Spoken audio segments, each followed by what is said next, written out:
கோவை ஆலாந்துறை அடுத்த பூலுவாம்பட்டி பகுதியைச் சேர்ந்தவர் வெள்ளியங்கிரி கவுண்டர். 98 வயதான இவருக்கு 2 மகன்கள் மற்றும் 2 மகள்கள் உள்ள நிலையில் கடந்த 1.5 ஆண்டுகளுக்கு முன்பு தனக்கு சொந்தமான சுமார் 2.5 ஏக்கர் நிலத்தின் பெயரில் வங்கியில் வாங்கப்பட்ட கடன் தொகைக்காக வங்கி நிர்வாகம் நோட்டீஸ் அனுப்பியுள்ளது.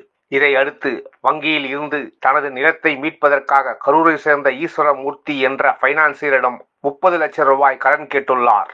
இந்த கடன் தொகைக்கு அடமானமாக நிலத்தை அவர் கேட்டதை அடுத்து அதற்கு ஒப்புக்கொண்ட வெள்ளியங்கிரி மற்றும் அவரது மகள்கள் பத்திரப்பதிவு அலுவலகத்திற்கு சென்று அடமான பத்திரம் என நினைத்து கையெழுத்து போட்டு கொடுத்துள்ளனர். மேலும் அந்த நிலத்தில் விவசாயம் செய்து வந்த வெள்ளியங்கிரி குடும்பத்தினர் அதில் சோளம் பயிரிட்டிருந்த சூழலில் நேற்று பிற்பகலில் அங்கு சென்ற ஈஸ்வரமூர்த்தியின் மகனான அபிஷேக் மற்றும் அடையாளம் தெரியாத 10 நபர்கள் அந்த நிலத்தில் சுற்றி கம்பி வேலி அமைக்கும் பணியை துவங்கியுள்ளனர். அப்போது தங்களது நிலத்தில் கம்பி வேலி அமைக்க நீங்கள் யார் என வெள்ளியங்கிரி குடும்பத்தினர் கேட்கவே அவர்களை அச்சுறுத்தி அங்கிருந்து அப்புறப்படுத்திய அந்த கும்பல் அங்கு பயிரிடப்பட்டிருந்த சோளம் பயிர்களை ஜேசிபி இயந்திரம் கொண்டு அழிக்க துவங்கியுள்ளனர். இதையடுத்து வெள்ளியங்கிரி மற்றும் அவரது மகன்கள் ஆகியோர் வழக்கறிஞருடன் கோவை மாவட்ட காவல் கண்காணிப்பாளரிடம் நேரில் சென்று புகார் அளித்தனர். அப்போது பேசிய வழக்கறிஞர் பூர்ணிமா, அடமானம் என்ற பெயரிலே பத்திரப்பதிவு செய்வதற்காக படிப்பறிவு இல்லாத வெள்ளியங்கிரி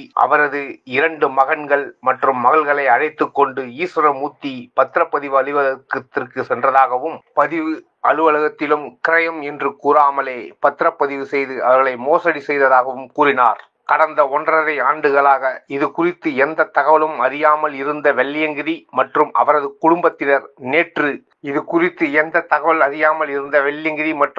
குடும்பத்தினர் நேற்று மாலை 10க்கும் மேற்பட்டோர் வந்து தங்களது நிலம் என்று கூறும்போதுதான் தாங்கள் ஏமாற்றப்பட்டதை உணர்ந்ததாகவும் தெரிவித்தார். இவர்கள் மேல் புகார் அளித்து இவர்கள் மேல் கடும் நடவடிக்கை எடுக்க கூறி மனு அளித்துள்ளதாக வழக்கறிஞர் தெரிவித்தார்.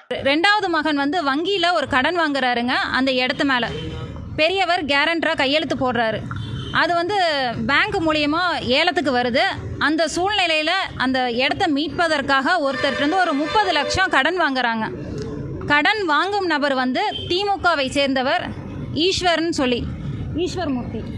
ஈஸ்வரமூர்த்தி அவர் பேருங்க.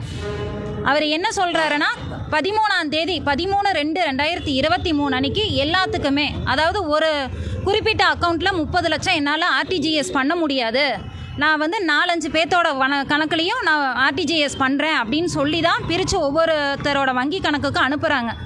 அதே தேதியில் அவங்கவுங்க அந்த வங்கி கணக்குலேருந்து பணத்தை எடுத்து பேங்க்லேருந்து பேரண்ட் டாக்குமெண்ட்டை திருப்பிட்டு வந்து அடமானம் பத்திரமா அவருக்கு எழுதி கொடுக்கறத தான் பேச்சுங்க. எழுதி கொடுக்க போன இடத்துல அவர் அதை வந்து கிரயமாக பதிவு செஞ்சுருக்காரு. பெரியவருக்கு என்ன நடக்குதுங்கிறத தெரிஞ்சுக்க முடியாத ஒரு சூழ்நிலை. இங்கே இருக்கிறவர் அவர் கைரேகை தான் வைப்பார். இவங்க யாருக்குமே படிப்பறிவு கிடையாதுங்க.